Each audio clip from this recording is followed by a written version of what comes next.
Brace yourself for the Paranormal Rockdown, July 18th and 19th, 2025 at the Haunted Broadhead Manor.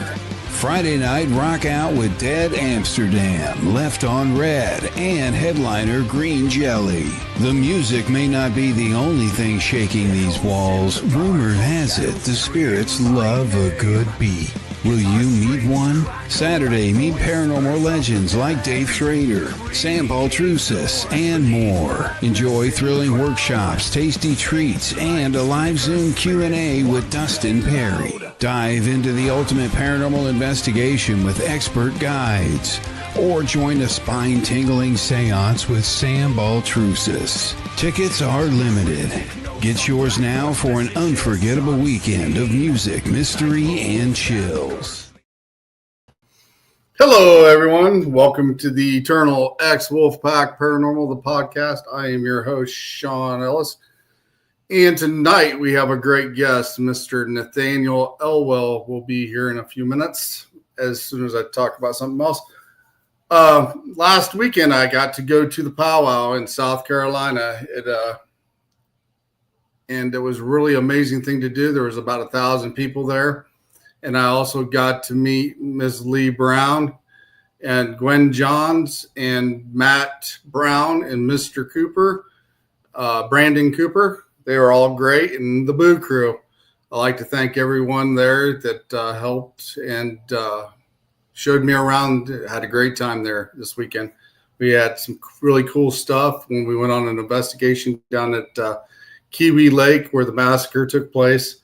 We got a little bit of activity there and also from a cabin nearby as well. And I also got to stay in a haunted house for a week, and we had some pretty cool things happen there as well. So without further ado, let's bring on Nathaniel. What's going on, Shawn? How you doing, brother? How you doing, my friend? You know, day by day, but I'm still here. I appreciate you having me on the show, man. Yeah, I appreciate you coming on. You're also a part of All Access Network Television, too.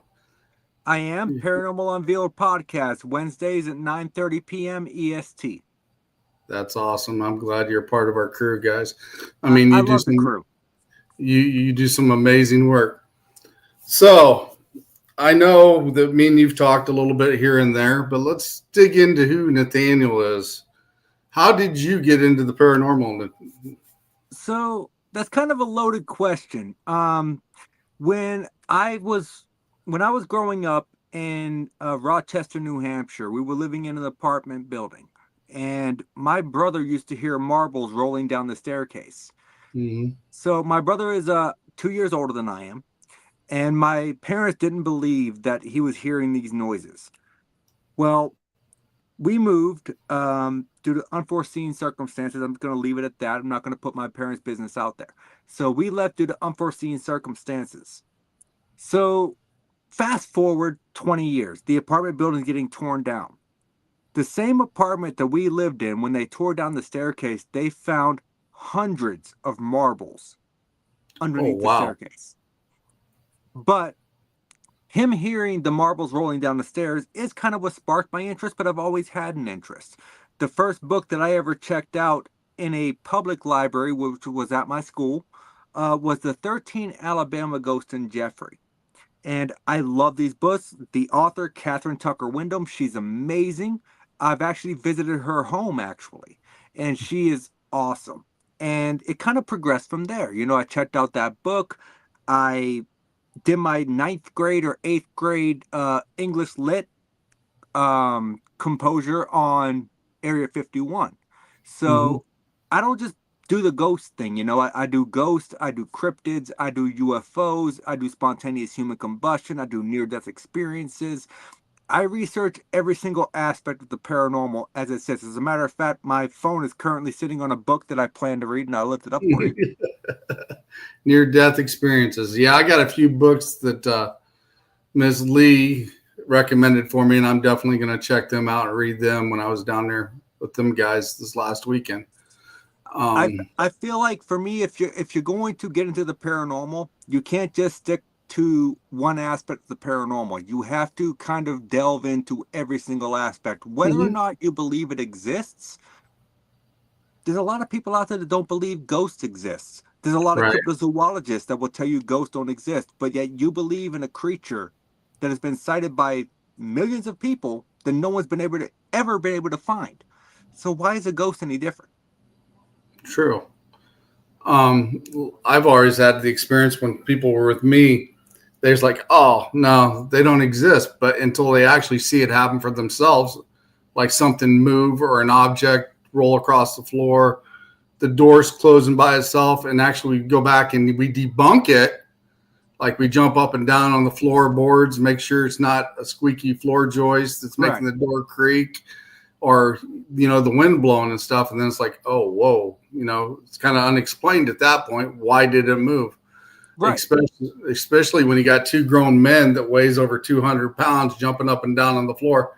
And that door is just sitting there still. Don't move. Yeah, because, you experience that a lot. And here's the thing. It's like when you experience something for the first time that you cannot explain, that's when your mind jumps into hyperdrive. And it's like, what just happened? Why can I not explain it? But if I can explain it, how can I explain it? And then you try to do the recreation aspect, where you go to spots and you jump around on the floor and you try to get the door to move, but it's not budging, because Lord knows in these older style houses, typically if you open the door all the way, there's going to be that kind of offset floorboard that holds the door in place. Oh yeah, most definitely. So it takes force to move that. And when you have that experience and you're in that situation, that is your ultimate what the hell just happened moment. Because I can't explain it. Maybe there is something more to this. Yeah, I definitely agree with that. Gwen's going to laugh when I bring this up, because over the weekend where we stayed at, there's this cabinet, and I closed the cabinet and I started walking away. And as soon as I turned around the corner of the bedpost, that cabinet opened up. And I'm like, wait a minute. Okay, stop. So I go back. I close the cabinet. I'm walking on the floor to make sure it's not a floor joist that's making it tilt, making it do this, making it do that. And then all of a sudden I turn around and I start walking to the bedpost and going around the corner of the bed again. And that cabinet door come open again. And I'm like, what the hell? So next time I went back, I closed the door. I walked back to the corner and I put my phone on and I was going to record it. And the damn thing never opened up, just sat there. It did not move. And Gwen's backstage just laughing right now. I can see her laughing. Weird. So my curiosity for this, if it happened twice, is a repeatable occurrence, correct? So if it happened twice, something I do, which most paranormal investigators do not do, is in my paranormal investigative quit, I carry a level. Because I want to make sure the floor is level. Yeah. Or a countertop, or say even a cabinet set. Because cabinet sets over time, opening and closing, you're going to loosen the hinges. So if that most cabinet is not level, then over time there is a plausibility, and it may not even be you walking on the floor. It just could be the natural swelling and decreasing of the wood due to the humidity and temperature that door could come open. So I always carry a level on me just in case, because I want to know if that's even a factor. I definitely agree with you 100% on that. And like I said, I closed that door. I sat there and I was playing with it, adjusting it, making sure, like you said, level, not level, is it catching? I was sitting there tinkering with the whole difference. I was sitting there doing the whole thing. She said, I could put something in front of this cabinet and it will stop and it will still open on its own. Yeah, it will. It's crazy. Well, that intrigues me. That tells me that's a location that I need to go to. Yeah, it's definitely cool. But I had a chance. We stayed there the whole weekend, or the whole week I was down in South Carolina. And like I said, that day, it just kept doing it. And I finally turned around and I was sitting there tinkering with that whole door just like you would. I was trying to debunk it, making sure, why is it catching? Why is it doing this? And she's in there laughing in the living room. because like I said, I thought it was the floorboard. I thought it was the way I was stepping. So I was sitting there hopping around. She goes, "What are you doing?" And I was like, "This cabinet door come open on me twice. I'm trying to figure out why it keeps doing it but like I said, the third time it did. And then right before we left, it opened again. Yeah, it's crazy. So can this location be disclosed, or was it a private investigation? Yeah, it was private. Okay, that's why I'm asking. I didn't want to. Yeah. It was a friend of ours where we were at, and like I said, it was pretty bizarre as the fact of it. Kept doing that, but I'm like you. I turned around and I was sitting there trying to debunk that thing, and I kept looking at the door, and I'd shut that thing, and I'd make sure it's right where it was in the whole 9 yards. And she's in there just laughing the whole time. And like I said, I was jumping on the floor and everything else trying to get it open. But like I said, it did to me like twice in a row. And the third time, I'm like, okay, I want to catch this on video. Wouldn't let me do it. But right before I left, when I got all my stuff packed up and getting ready to leave, that cabinet door opened again. That is so strange. Yeah, it's bizarre. It was definitely. When you close the cabinet door, did it seem to lock tightly in place? It fit in there just like it's supposed to. Okay. Wasn't any catching, no whatever. No, nothing was catching at the time. So I would think that's not a loose hinge, because if it was a loose hinge, it would have caught on either the top or the bottom, depending on which hinge was loose. Oh, yeah. Like I said, I was sitting there tinkering with it for a while, and she was in the other room just laughing because she said it happens all the time. I was waiting for the dolls. I even had my voice box out, and one of the dolls says, I'm by you. I'm near you. And I was like, okay. And then it says, go to the basement. And I was like, go to the basement. There is no basement. And it goes, I know. And I'm like, yeah. That's odd. Yeah, it was definitely interesting staying there. So where did you say this location was? I'll tell you after the show, but no, I mean, yeah. I'm not asking for specifics. I'm asking for the state. Oh, South Carolina, where we're at. So South Carolina, would it be the plausibility of that location having a prior root cellar, not necessarily a basement? Possibly. So maybe they would have referred to the root cellar as the basement. Yeah, that could be a possibility as well. But it's got a crawl space underneath of it, and you can't get in there very well. But yeah, I love me some crawl spaces. Yeah. So, but yeah, that's definitely interesting, and I know you like to do that. How did you get into the debunking phase of all this? Because you're really good at it. I can't really say that I got into it. It's always been in the way that I've done things. Even going back to, the original Ghost Hunter series, I liked their mentality. I liked the way they did things, but I always felt like they did things a little off for me. And so when I started my initial team, based off of the experiences that I had, I wanted to know every single aspect of everything that I could understand to the best of my comprehension. Mm-hmm. And when it comes to breaking things down as I do, for me, it's just, I really can't even say it's natural. It's instinct. I just think about things that people don't. I look at things in a different way that most people could never look at it. And once I point that out to people, they're like, well, I never looked at it in that particular way. Right. And so I love what I do. Like, I love debunking the paranormal. There has been times where I've just been like, I'm at a loss. I've got nothing that I can do to explain this. Mm-hmm. But as far as debunking goes, that wasn't my original intent in getting into the paranormal. My original intent was to further the field, and contribute what I could.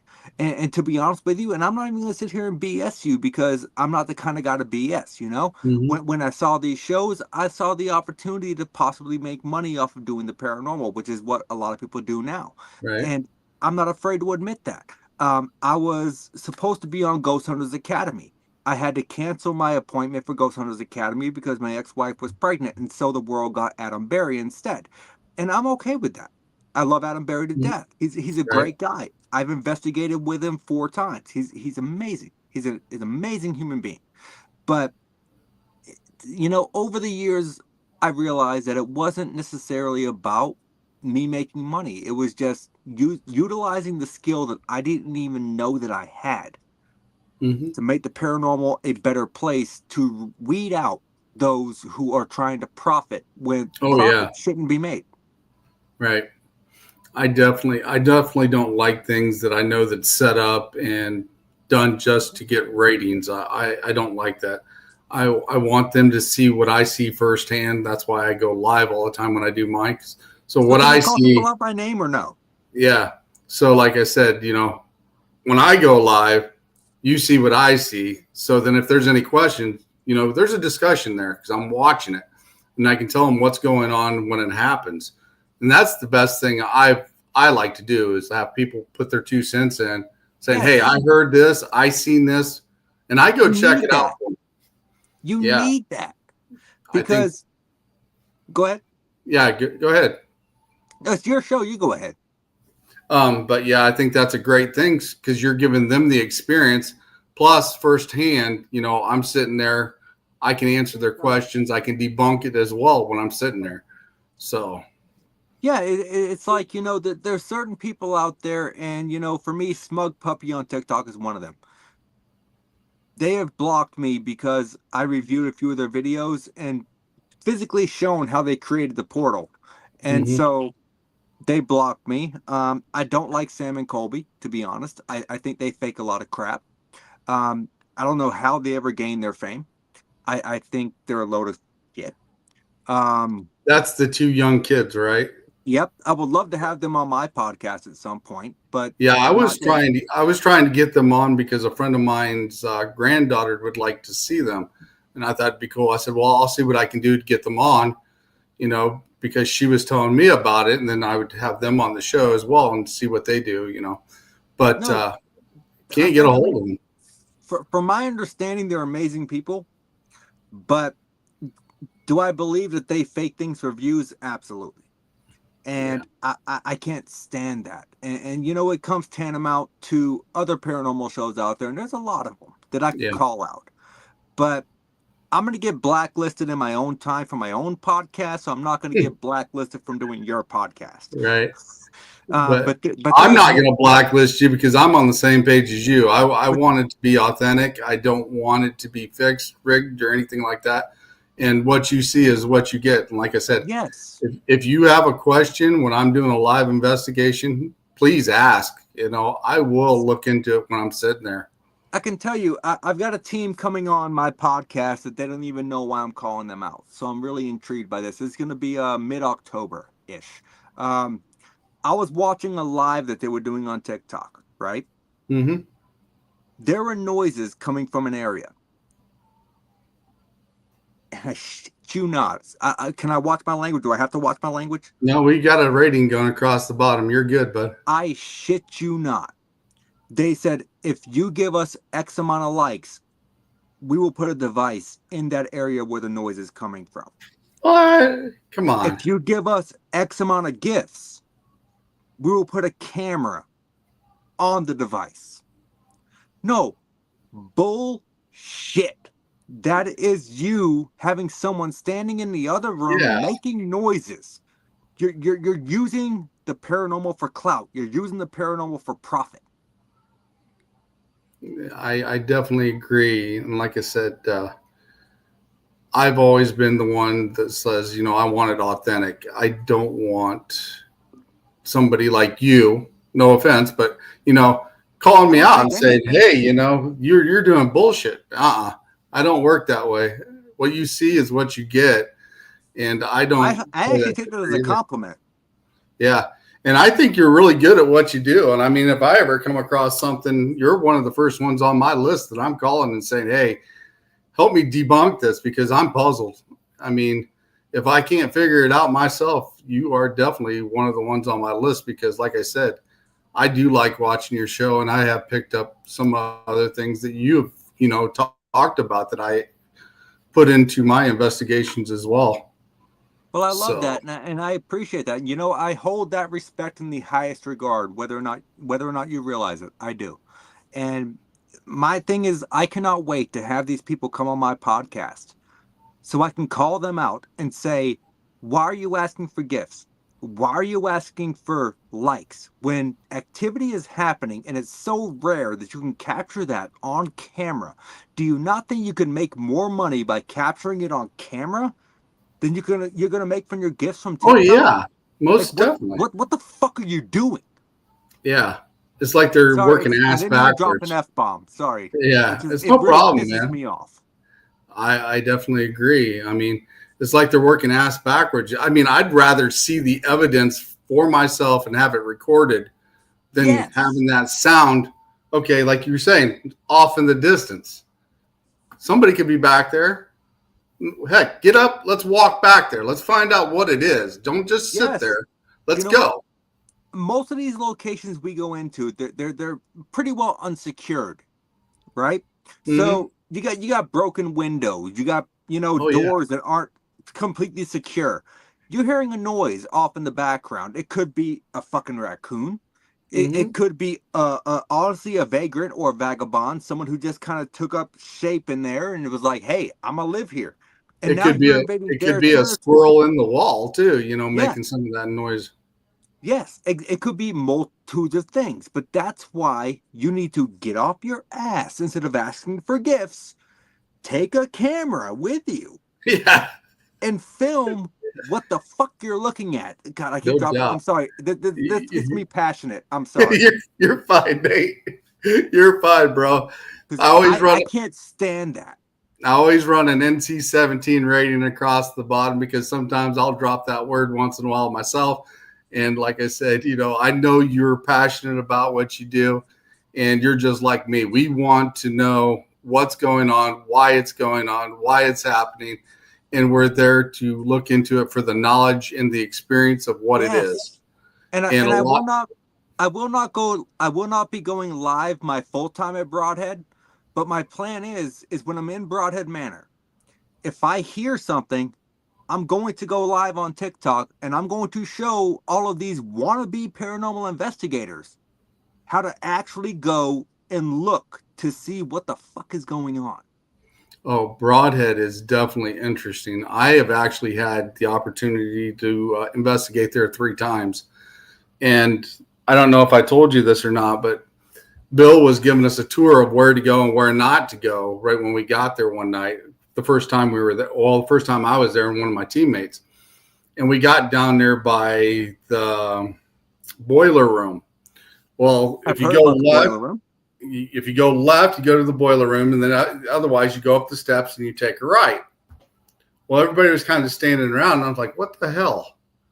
And I seen this person go up the stairs. The dog followed him up the stairs, took the right. The dog followed him. So I went up the stairs, took the right. The person was gone. All the doors are locked, and the dog was sitting right there. And I No was right shit. behind him. I'm like, what the hell? And Bill says, that's the janitor I seen. Craziest thing, Oh, the janitor. craziest thing I have ever seen. Like I said, I was not far behind. I just walked right up behind him. By the time I turned the corner, the dog was See, just sitting there looking. And I'm like, where'd that person that go? that is the kind of experience that I want to have. Bill called me, or not necessarily called me, he sent me a message on Facebook. Bill's full intention of having me go into Broadhead is not for paranormal gain. Mm-hmm. Bill wants me to come into Broadhead to debunk the activity. Yeah. He said, as far as I'm aware of in the paranormal community, there is no one better at it than what you do. And that is not my words, that was his. So Yeah. I'm not tooting my own horn. Yeah. Bill is an awesome guy. I mean, he And doesn't want drama. He don't want BS there. And, he likes the people that comes there. And, and that's awesome that Bill does what he does. and for me, that's what I'm going to do. I'm going to go in and I am going to try my best to debunk every single piece of evidence that I hear, whether it be a noise, because you know what? I know some of the building still is not refinished, so it could be paint Mm-hmm. chips falling to the Yeah. floor. It could be multiple different aspects. If I hear a noise, I'm going to chase it because I'm Oh yeah. not going to run, because I need to know the point of origin of said noise before I make an assessment. Mm-hmm. We actually got voices out of the closet next to the boiler room area. That It's was like, me. but it actually said the principal's name and some of the children's name that was actually going through that. And I thought that was kind of interesting as well, because we were That standing is there interesting. and it's a storage area, and we actually captured those. And I thought that was pretty cool as well. And me and Bill actually set up a fog machine, but we used PVC pipe and we made a doorway. So did you Like, guys do like a fog chiller? well, sort of, kind of, but it actually was like a doorway he made out of PVC, and he ran the fog machine straight into it, and it only puts out little spurts of fog in the door itself, like in the door, because we wanted to test the theory of if something would walk through that little door opening and that fog would move, and what was making it move that way, and if we've seen things. That makes me curious. If you guys were using a fog machine, because I know that if a spirit, if you go off the metaphysical aspect, it Mm-hmm. contains mass. It could possibly move that fog, right? Right. That's what we were thinking. That's what makes me think, could you guys integrate my own technique Maybe. of strobe light filming? Maybe. Because I have integrated strobe light filming to where I have 3 different strobe lights going off at 3 different directions at 3 different speeds, so that way the camera never loses focus. But you That's have to cool. think about it like this. If a spirit, in theory, contains mass and can be visible, then why would it not slow down naturally as a human would through a strobe light? True. That's kind of an interesting theory. So if we could work that out, I wonder how. I could give Bill all of my settings. We could work that out. That's no problem. Mm-hmm. But if you had 3 different strobe lights from 3 different directions going at 3 different speeds with the fog coming out, and you experience something, there should be no reason that you wouldn't be able to capture that on film, because in theory, it should slow down just like a human does through a strobe light. Yeah, the first time when we were testing the theory, I couldn't even get the sound to work at all. But at the end of it, you could actually hear it. But we got some weird images coming out of it. But what it was doing, it was actually putting the fog together in one location instead of letting it go. It was like spurting out the sides where he put the holes in the PVC, and at the top of the door and at the bottom. So actually, they didn't have a choice but to walk through it. And Correct. we did get some kind of interesting stuff because it was kind of a centered piece with little spurts of fog. And when they walked through it, you could see some really cool stuff with that. Yeah, it's similar to how I do my Halloween walkthrough. I have a cemetery, I put up like 46 cemetery stones. It could be a little bit more than that. God knows I have a Halloween decoration obsession. Right. But I made a fog chiller where I have my fog machine running through a PVC pipe into a one of those big Rubbermaid containers. But I have holes drilled with PVC pipes that have little holes, but inside of that Rubbermaid container, I have dry ice. So that way the fog cools and sticks to the ground and it crawls. It doesn't just disperse everywhere. That's kind of interesting. As soon as you cool that fog, because the fog comes out hot. When the fog comes out hot, it goes everywhere. As soon as you instantly cool that fog down, when it hits the dry ice, it will crawl across the ground. Mm-hmm. Well, here's another theory you could add to that: a fine mist of baby powder on the floor. Oh, it's such a pain to clean up, but I love it.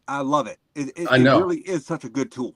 Yeah, because I mean, if they would slide or skiff their foot through it if they were dragging it, or if they were floating through it. Yes. And I still, to this day, use the baby powder technique. I think it's a great tool. Yeah, I actually there's a crybaby bridge down where I live at, and me and my youngest daughter, I took some of her friends there, and we actually got handprints on my car from when it pushed the car backwards. Can I tell you it's actually in the intro of my video. Huh? Can I tell you that I could possibly explain that? Go for it. Okay, so crybaby bridge. There is a legend of Crybaby Bridge in every single state in the United States. You're more than welcome to Google it. You're going to Yeah. find that to be a You're fact. right. Yeah. So, no matter how many times you take your car through a car wash, it will not wash off the oils from the human fingers. True. So, if any human has ever touched your car, as soon as you put that baby powder on your car and you put your car in neutral, right? It's going to appear as fingerprints, and there is a very good chance that what you're looking at, which you may think may be a hill or an equal slope, is Hmm. actually an optical illusion based off of the layout of the land. Right.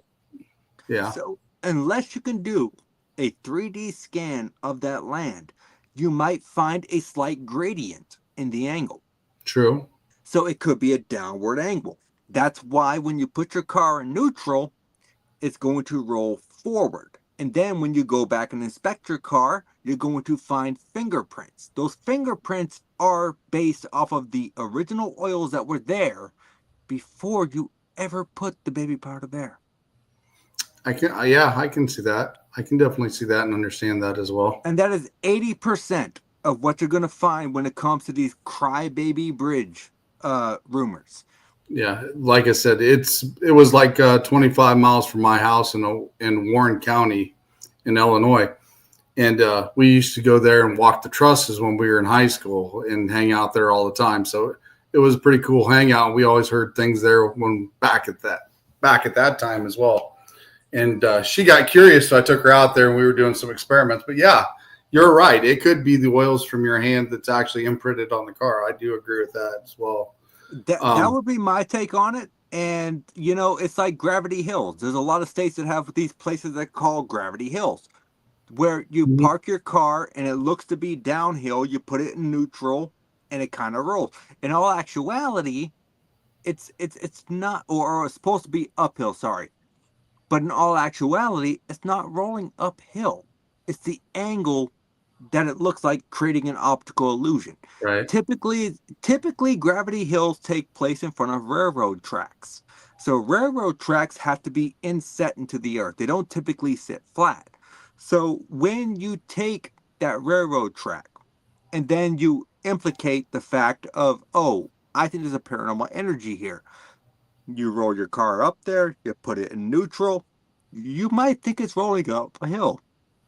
But in actuality, it's rolling downhill. Yeah. I love when, I like to draw and I like to do some of those optical illusions myself because, like they're I said, great. And it's interesting, like you said, if people don't understand that with the tilt, the slant, and why things do that, you can make it look like anything. So yeah, Absolutely.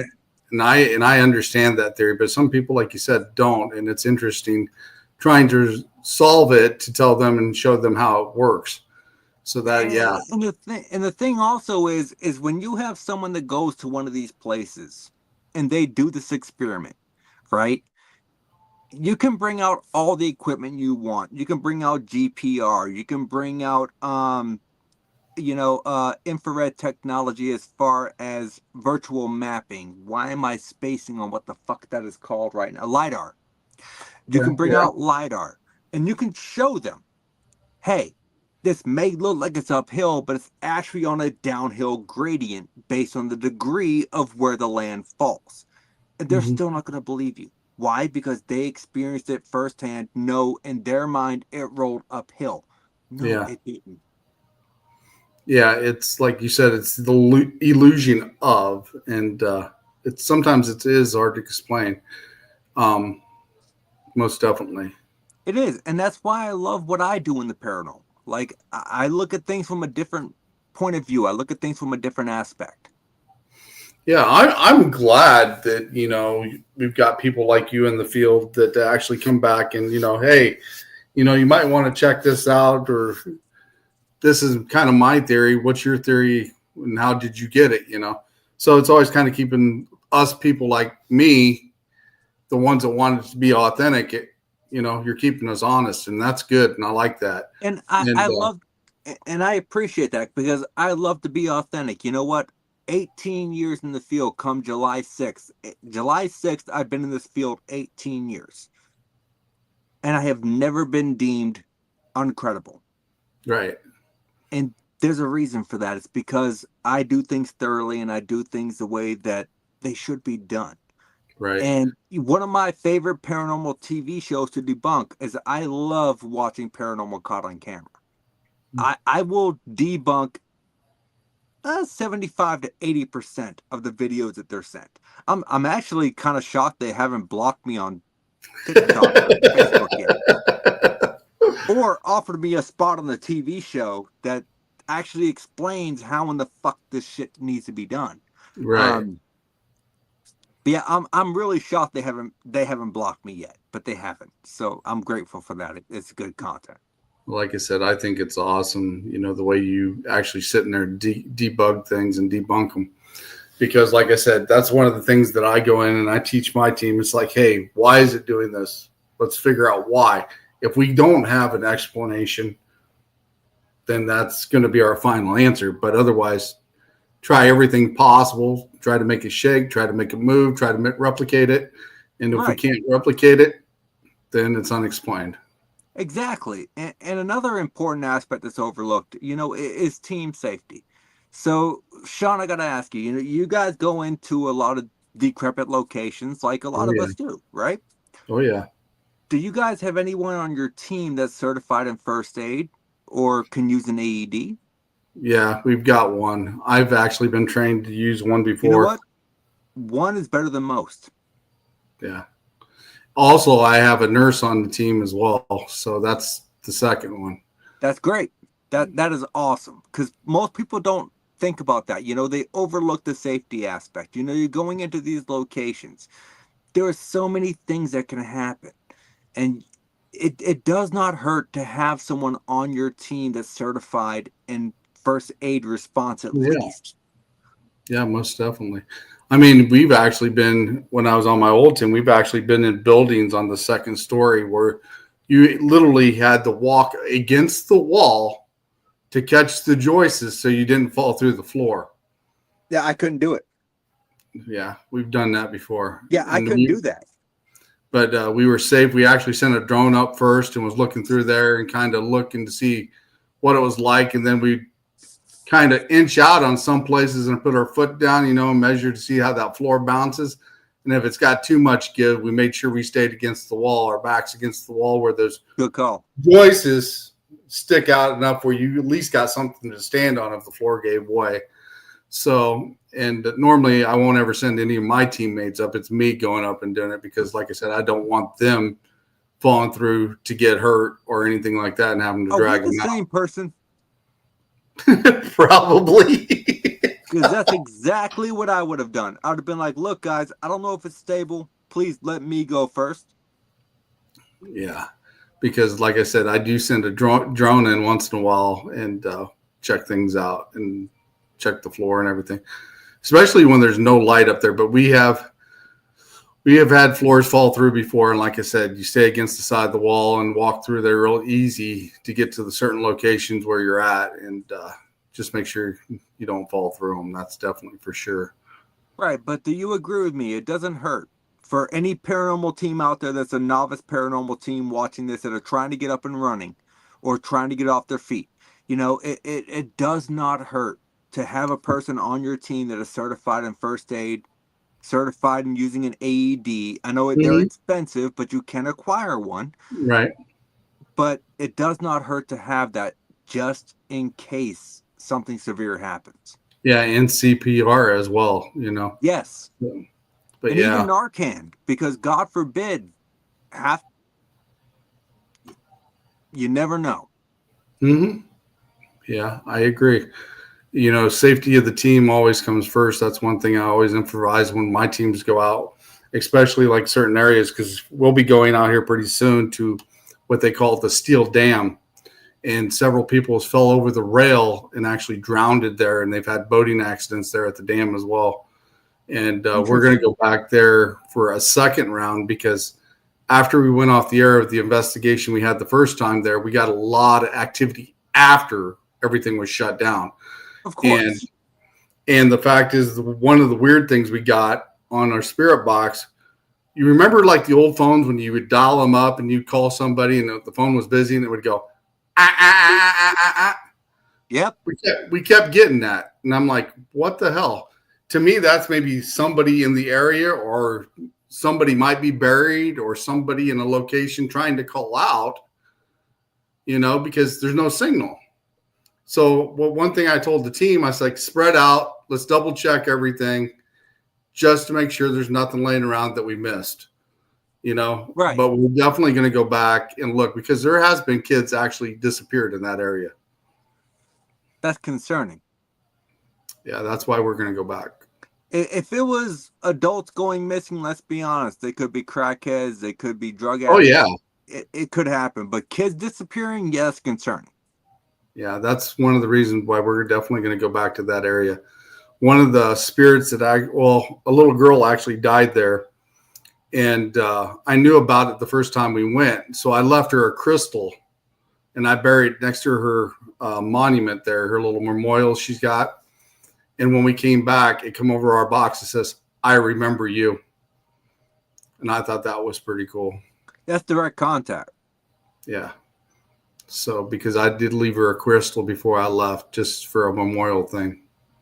Hey, that's direct contact. So, can I give you a recommendation when you guys go back? Sure. Do you know who this child was? Yeah. I don't want you to disclose her name. Yeah. Do you know what month she was born?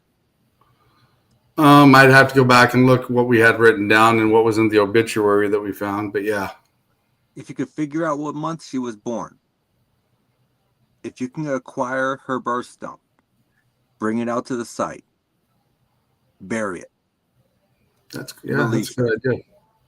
That's a good idea.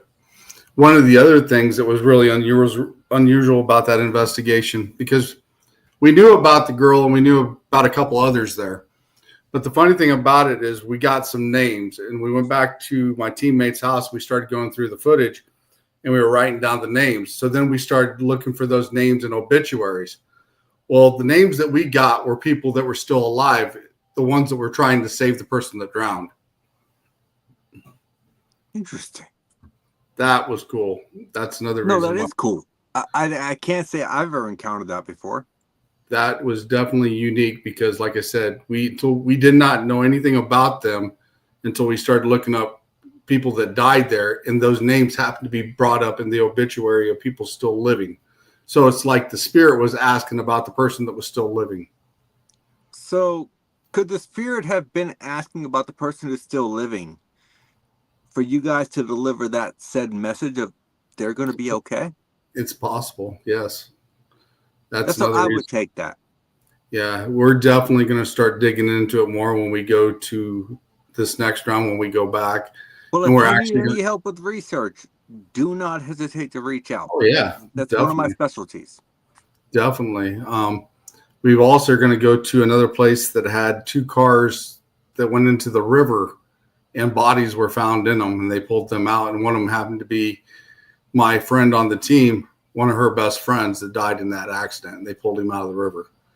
And when we were out there doing a pre-investigation, the weird thing was we were standing on the dock, and I told it on that SLS, I said, draw us a picture to let us know it's you. So it drew a picture, and she got on Facebook on his page and started looking around, and it almost matched the same picture that was drawn. It was kind of cool. This would be me being my normal Nate, kind of skeptical, asshole-ish self.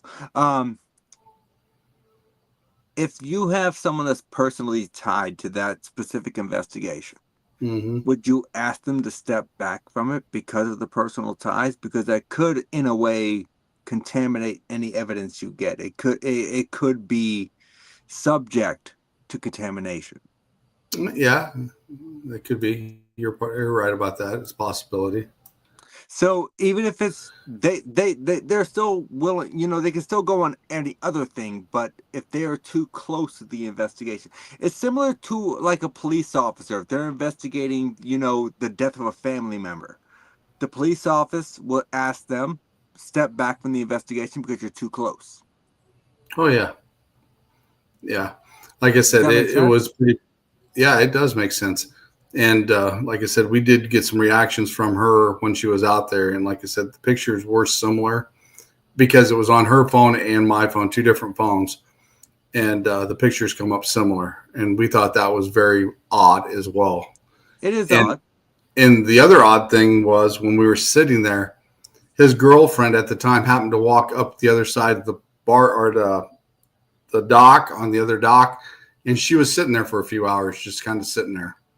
We didn't bother her, but we knew who she was. And she happened to be out there at the same time. Okay, no, it was just a curiosity because for me, if I'm performing an investigation and I know that there is someone in my team that is personally tied to that, I don't want that energy involved in the investigation because it could alter the results. So I can see that. I asked them to step back. I'm not removing you from the team, but for Mm-hmm. this particular investigation, you do not need to be involved because your energy can alter the investigative evidence. I can see where you're going with that. Yeah, I can agree with that. I can definitely agree with that. That's actually not a bad idea. So yeah, I can agree with that. And it's just the way I look at it. It might be wrong, it might be right. It's just how I look at it.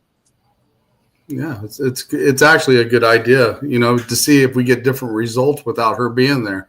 So yeah. I think it's a solid standpoint because you could go in without her, do your stuff, then bring her back in and see if you Mhm. get anything different, and then you can compare the results. Because if you get something different when she's there, then that could tell you 100% that the results you're receiving when she's there might be genuine because of the activity happening. But if Mhm. she's not there and you have nothing, then maybe it's attracted to her. I mean, it's a Right. control and Or she removable could be variable. manifesting herself. Yes, it's a variable, but Yeah. it's a variable that has to be taken into account, in my opinion. Yeah. I definitely agree. That's not a bad idea. That is definitely not a bad idea. So we're almost at the top of the hour, Nate, and it's been a really good Yep. conversation. Is there anything that's on your bucket list? Where would some of the places you would really like to go and investigate at? Anywhere that anyone wants to have me that does not want me to disprove their activity. No, in all honesty, that was a joke. So for me, I knocked off one of my bucket lists when I first moved up here, which was the Lizzie Borden house. I Mm-hmm. love that. I know the history. I love the place, and that place was extremely disappointing. So for anyone out there that's wanting to pay for that investigation, just please don't because it's not worth it. For me, if I had a bucket list, are we talking about U.S. or worldwide? Worldwide. Let's go worldwide because there's some places overseas I'd like to go. Worldwide, for me, even though it's being worldwide, I'm going to say the White House. That'd be interesting. Because there's rumors of the ghost demon cat. There's rumors of Abraham Lincoln's spirit. There's rumors of, George, not George, George Washington. No, George Washington wasn't there. There's another spirit that is claimed to be John Adams, maybe? Okay. Anyways, Possible. there are so many rumors of spirits within the White House. And That plus, I would just like to be able to say that I slept the night in the White House, to be honest. But yeah, I mean that would definitely be interesting in general because of all the people that's actually been there over the years. And you got to think about the emotional tension, the emotional distress the president has to go through. Oh I yeah, mean, there's no way that emotional stress did not imprint itself on those walls of that building. yeah. But There yeah, would be for a me, lot. There'd definitely be a lot. Even like the dignitaries that would come in, that would probably stay there in some yes. areas. So for me, it would be the White House. If I had to choose a secondary location, it's zeroed out in my mind, Poveglia Island in Italy. I'd actually like to go to one of the Egyptian pyramids. I think that would be really interesting. That would be awesome. Like, but they don't let you inside of them. Yeah. Well, they don't let anybody that's on the bad part. Poveglia either. So. Yeah, I would definitely like to go to one of the pyramids for sure.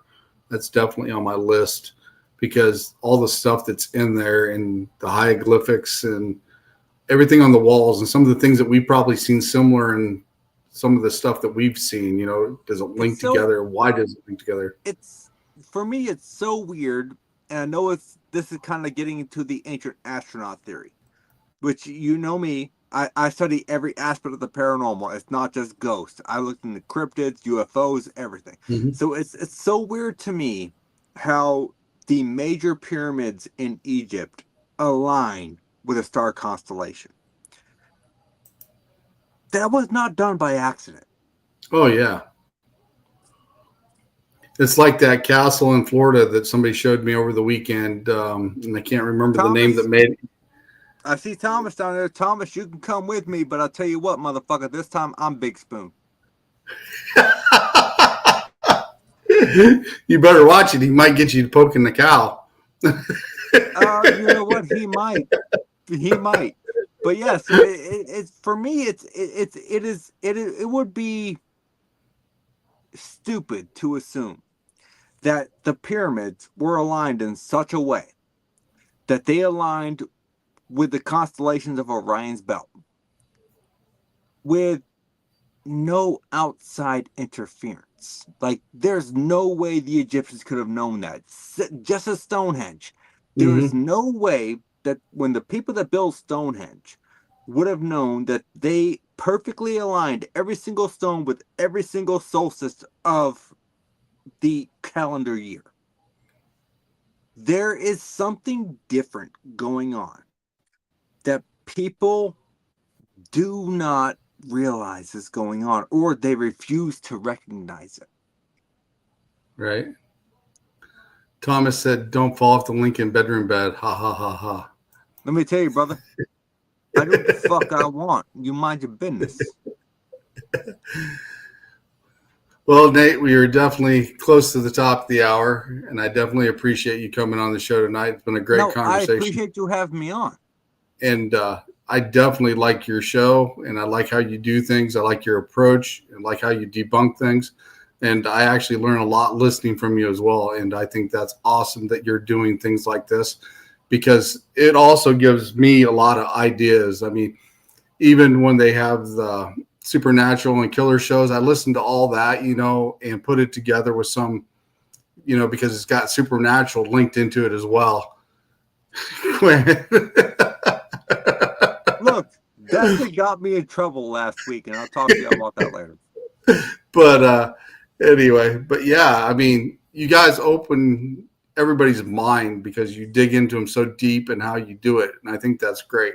And I think it's a good learning tool for some of the new ones coming out in this field as well. And I hope so. Awesome. And let me tell you, for anyone out there who is new in the paranormal that is watching this show, I've got 18 years of knowledge. And it's not knowledge that you found on television. It's not knowledge that just picked up anywhere. I have read books. My paranormal library boasts over 200 books, and I've read every single one of them. If you want advice, you need advice. You want to know what to do with your team. You want to know how to progress forward. You want to know how to do things correctly. Don't hesitate to reach out. Oh, yeah, most definitely. That's one thing I always tell everybody, when you need help, holler, because I am, the phone's always open, and call me, There have been times, even with the experience that I have asked people, hey, I'm not sure about this. What do you think? Yeah, the moment you think you know it all, it's the moment that you no longer belong in this field. Oh, yeah, because you constantly learn. Constantly. There's no end to where this field goes because nobody knows the right answers and nobody has the right answers. It's all experiments, how we find out. And until we come down with proof that we can actually nail to the wall, Yeah, it's still up in the air. Once we can capture a ghost and put it inside of a hypothesis with a scientific environment and get repeated results, then yes, maybe at that point we can start questioning, do we really know what we know? But until then, we don't know what we don't know.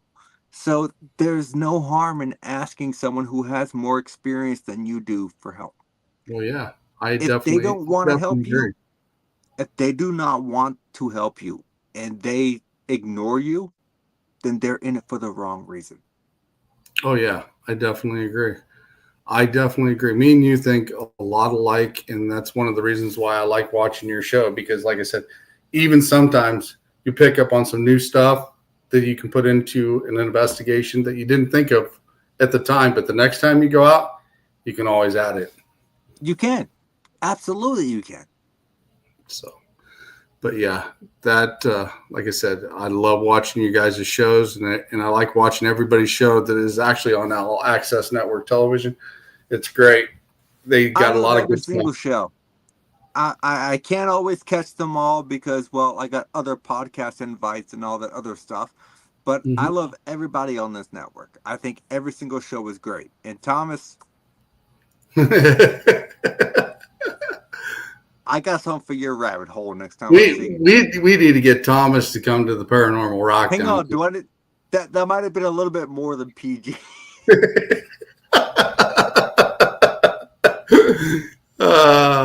But yeah, we know Thomas can get very ornery. He's pretty cool. I've had him on the show, and I love the way he talks about things, and he's got a lot of information as well. He's a great guy to talk to as well. One of my favorite people in the world. I love Thomas. Thomas, Danny, Lauren Perez. I love those guys to death. So right before we close out, I'm just going to keep you up here with me, Nate. But before we close out, I'm going to say something. I'm going to call out some names here. Morgan Codwell, thanks for joining.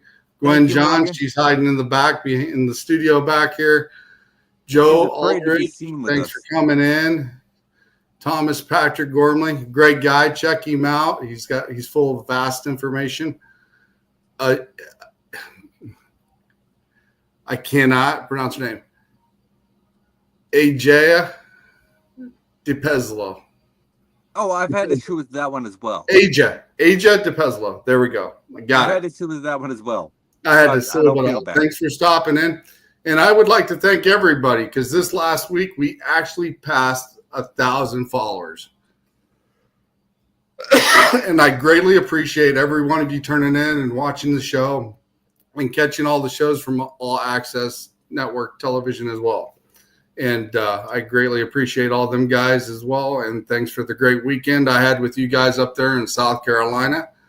It was awesome. So we will catch you later. Nate, you got anything you got to say before we leave? The only thing I got to say is if you're interested and you want to meet me, I'll be at the Connecticut Paracon, Connecticut Paranormal Convention True Crime Conference on July 12th and 13th.